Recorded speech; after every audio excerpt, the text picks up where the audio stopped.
হয়েছিল চমৎকার, কিন্তু গোলরক্ষক বলের লাইনে থাকার কারণে এই যাত্রায় কোনো বিপদ নয়। রাজা তার পায়ে বল,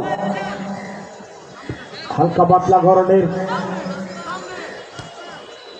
রাজা আবারও রাইট উইংয়ে আক্রমণে যাবার জন্য সুযোগ সন্ধানী খেলোয়াড় এই রাজা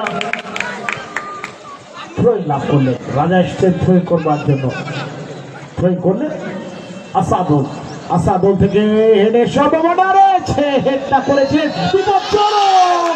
রাজার কথা বলছিলাম, সুযোগ সন্ধানী খেলোয়াড় জায়গা মতো কিন্তু রাজা ছুটে গিয়েছিলেন।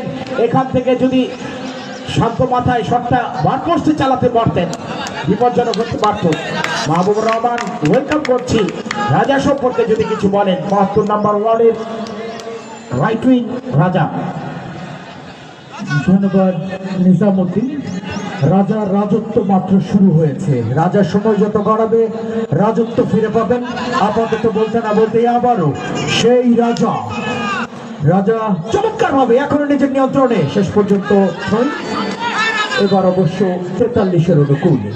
আন্তঃওয়ার্ড ক্রীড়া প্রতিযোগিতা আপাতত হচ্ছে ফুটবল।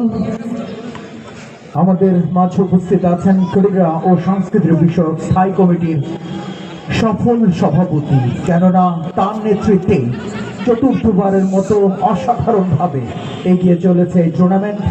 তিনি হচ্ছেন একজন সম্মানিত বীর মুক্তিযোদ্ধার সন্তান জনাব মোহাম্মদ মুকদ্দেস।